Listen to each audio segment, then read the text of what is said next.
Hey there, Jeff from Guest Insight. Welcome to another episode of our podcast, Feedback Matters.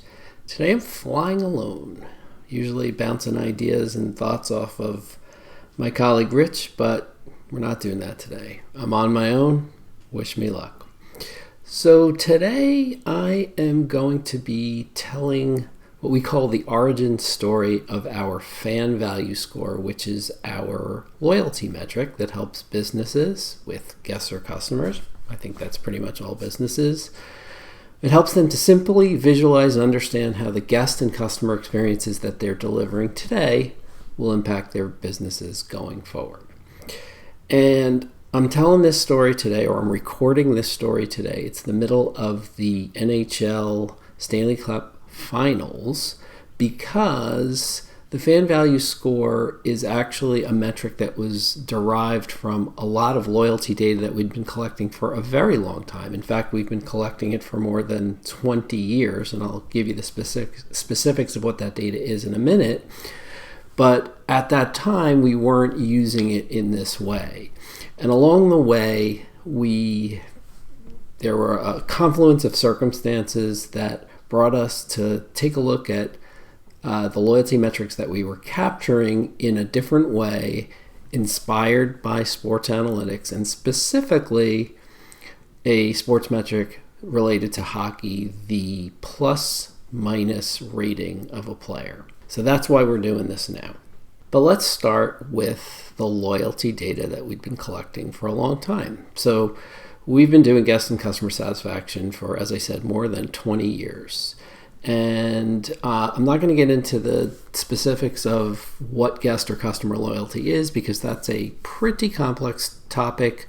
We did a three-part video series about 4 years ago that's available on our YouTube channel. I will put a link in the description box on YouTube below, as well as in the show notes for the podcast if you are listening just to the audio version of this on your favorite place to get podcasts. It gets into some of the ideas behind loyalty and how to measure loyalty. And essentially, the best way, it turns out, to measure loyalty is to try to understand what the behaviors of loyal guests or customers are. And so for a long time, we've been asking 3 questions that get to some of those behaviors. So let's talk about that. So what would those behaviors be?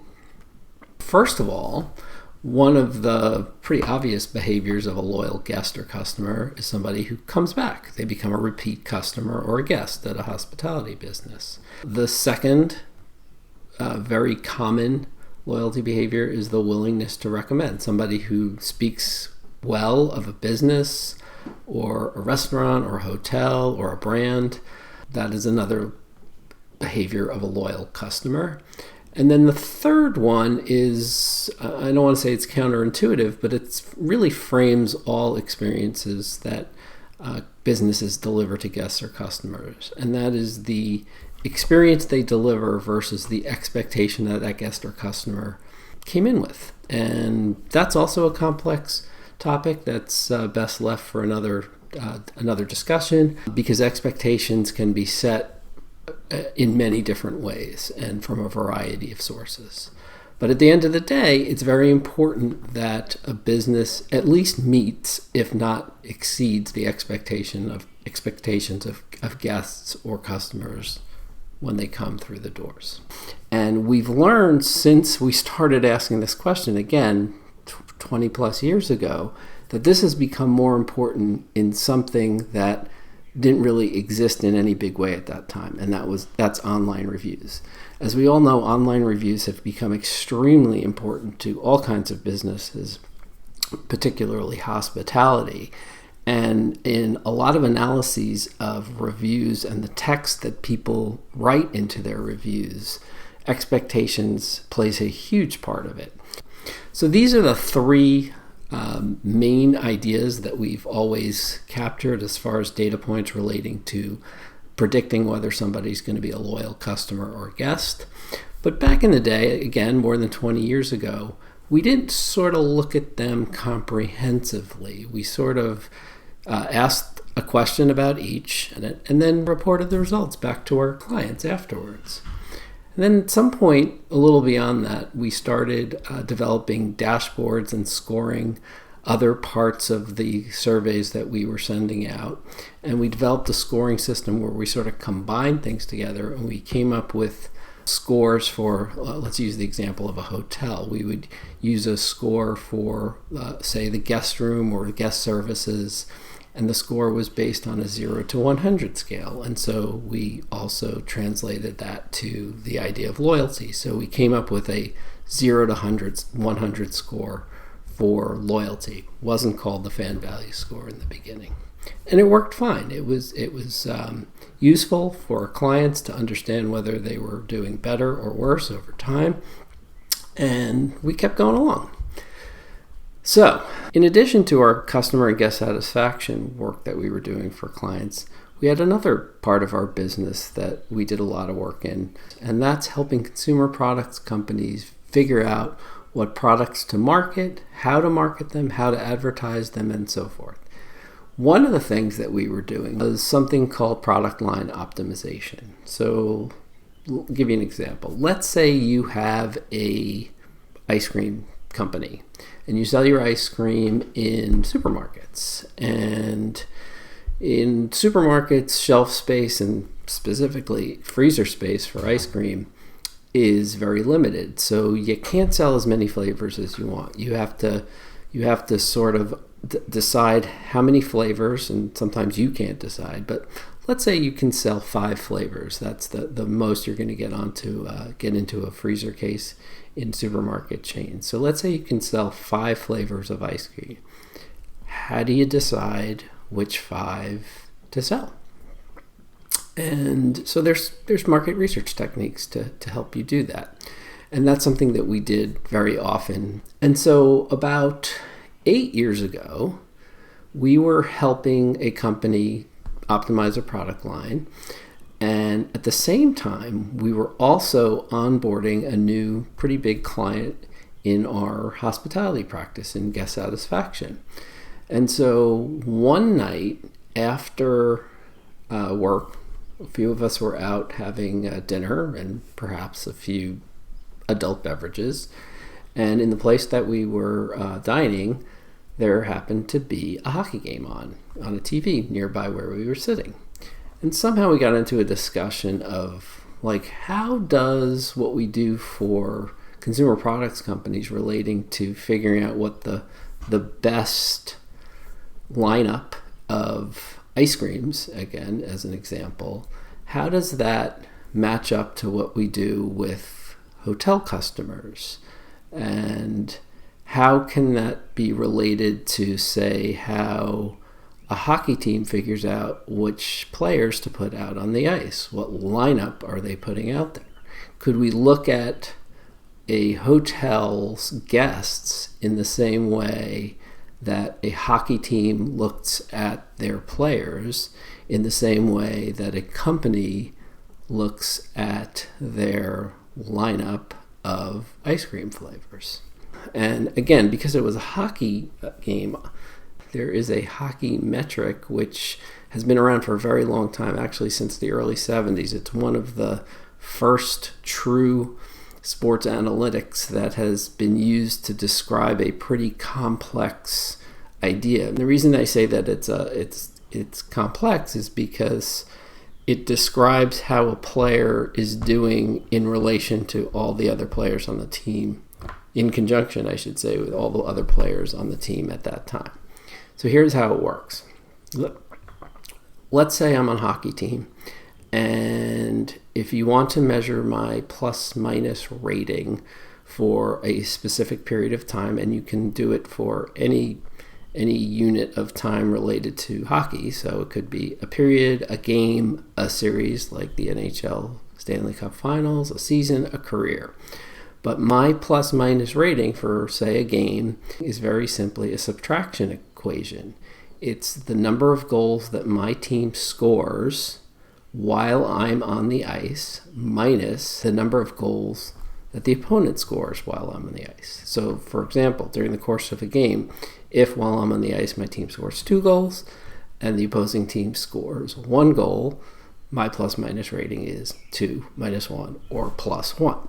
Conversely, if while I'm on the ice, my team doesn't score any goals and the opposing team scores 3 goals, my plus minus rating is 0, -3, or -3. So it's descriptive in that it uses polarity, positive and negative numbers, and it's very easy to see whether when I'm on the ice I have a positive impact on my team or a negative impact on my team. And the complexity comes in because it's not only me. It's not only me on the ice. It's describing what's happening when I'm combined with other players.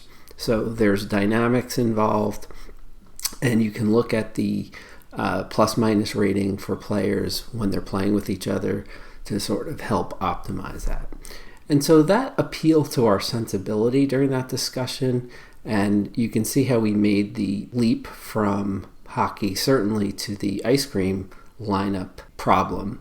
One of the reasons is there are a couple of different marketing research techniques specific to that exercise. 2 of them are called turf analysis, turf not relating to grass, but it's an acronym that stands for total unduplicated reach and frequency, and that tries to help you understand how to reach the most customers across a product line as opposed to just selling the most product.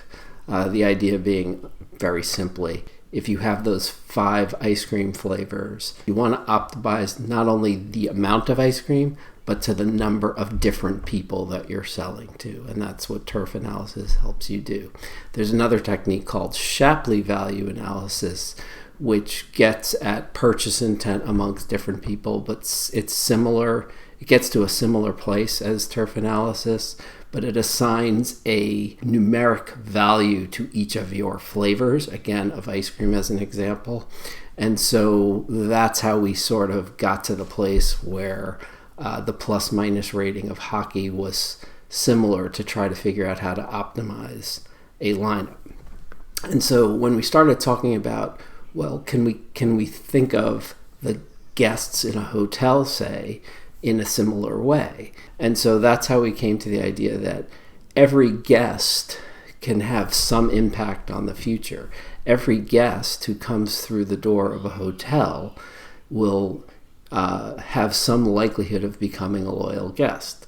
And so can we use the data to come up with a metric, again, use the data that we've already been collecting around the loyalty behaviors to come up with a number that will help us determine whether the guests will be a positive influence on the future or a negative influence. And again, the idea of the polarity of the hockey plus minus rating really appealed to us so that we can very simply see whether somebody is more likely is going to positively impact a business or negatively impact the business. And so we went back to a lot of number crunching. We threw all the data we had been collecting over the previous, so if we do the math right, this was 8 years ago, and we've been collecting that kind of data for more than 20 years. So it was approximately 13 or 14 years at that point that we had the data. We looked at trying to get to an algorithm that made sense. So this is the scoring system that we ultimately came up with by crunching all that data into a number of different equations over time. We decided again that the sensibility of that plus and minus rating really made sense. And because we didn't have absolute information about what was going to happen in the future, we had to sort of group guests or customers into buckets, if you will. We decided on 5 buckets and assigned for each of the guests or customers who completed the survey, and specifically those 3 questions relating to the loyalty behaviors. Again, 1 about expectations, 2 about their likelihood to return and be a repeat customer, and 3 about their willingness to recommend and in more modern times to write a positive review. We were going to assign them one of these 5 scores. 0 being neutral, we were unsure as to whether they would have a positive impact. The +1 and +2 scores were going to indicate that that guest or customer was likely to have one of those two strengths of positive influence going forward, and then conversely, there were two negative values that would indicate that the guest was more likely to have some sort of negative impact going forward. They might write a bad review, they might tell somebody not to come, and they certainly probably were not going to come back in the future. And that's how we got to the idea of the fan value score, somewhat mimicking or modeled on the idea of the hockey plus minus rating. All right, all well and good, but how do you use this in a business? How does a business, and again, we'll use the example of a hotel, how does a hotel look at the data that they collect from their guest surveys and understand what's going to happen going forward? All right, so let's dive into some of the data that a hotel looks at or gets from us on a regular basis. So this is a dashboard that a hotel would get from us, and it's a web-based dashboard, so it's available 24/7. The data is in real time. There's a lot of metrics here. So let's zoom in on the fan value score information. So we see two different ways that the data is presented. First of all, this is presented, it's shown for the past 30 days. So that's what the dashboard by default shows. Again, in real time. So it's all surveys collected in the last 30 days, and it makes these calculations. So again, your possible scores are -2, -1, 0, +1, and +2. So the fan value score here is shown as an average score. The red is indicating that in this particular case, the 1.6 is down from the previous 30-day period. And if you roll over the down arrow, it shows you that the previous 30-day period, it was 1.8. We also present that information in a pie chart. So the pie chart is perhaps more interesting because it's showing you the breakdown of all of your guests during that 30-day period into all of those 5 scoring buckets. So if I roll over the pie chart, 81.7% of this hotel's guests fell into the +2 or highest, most likely to be loyal guest bucket. That's a very good number. Next was the +1 segment at 11.7%. Next was the neutral segment at 1.7%. Next is the -1 segment, which is only 3.3%. And finally, only 1.7% are in the -2 fan value score bucket. You can look at this in another way. So we are actually segmenting our guests into loyalty buckets. And some of our clients over time have decided to use that segmentation to tailor marketing campaigns based on this segmentation. What do I mean by that? So you can reward your likely or your +2 or +1 fan value score guests by offering them nice deals to come back and and actually act on that idea that they're likely to be a repeat guest. Conversely, you might try to win back some of the people who are unlikely. And in this case, it's a very small percentage of people who fall into those two negative categories, but you might want to try to change their opinion of your business by offering them a very attractive deal to come back and maybe move them out of those lower segments to the better segments. So that's one way of looking at the segmentation.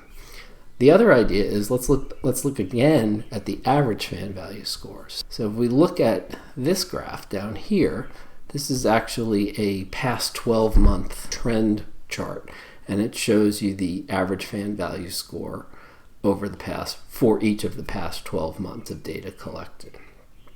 So again, we're at 1.63 now. We were at 1.83 in May of 2022, and it's fluctuated from 1.6. And actually, back in December and January, it was a perfect 2, which is obviously great. But the data points were probably lower. This might be a seasonal business, I don't recall. But again, because the fan value score scale is from -2 to +2, the lowest score is 1.6, which is certainly pretty good. But the fact that there's some fluctuation here would help the management of this particular hotel perhaps look at some staffing issues during certain times of year. You can actually drill down and look at your fan value score for specific days of the week. And so getting back at the notion that the plus-minus rating in hockey helps you optimize your hockey team or your hockey team lineup. If you can see that your fan value score is higher on certain days of the week, it may actually be a reflection of your staff, depending on occupancy levels and so forth. So your fan value scores to your guests may be a mirror of how your staff is actually doing. But it's certainly a useful tool for helping to understand what's perhaps going on with your team. And so that's the two ways that we look at fan value score. And again, the reason that we did this today is because it was derived from the plus-minus rating in hockey, and we're in the middle of the Stanley Cup playoffs in the NHL, and so we thought that this would be an interesting episode to record now. I hope you agree. I hope you got something out of it. If you have any questions, feel free to drop them in the comments. Reach out to me directly through the website. My contact info is there. Thanks for listening. Thanks for watching. We'll be back soon with a new episode. Have a great day.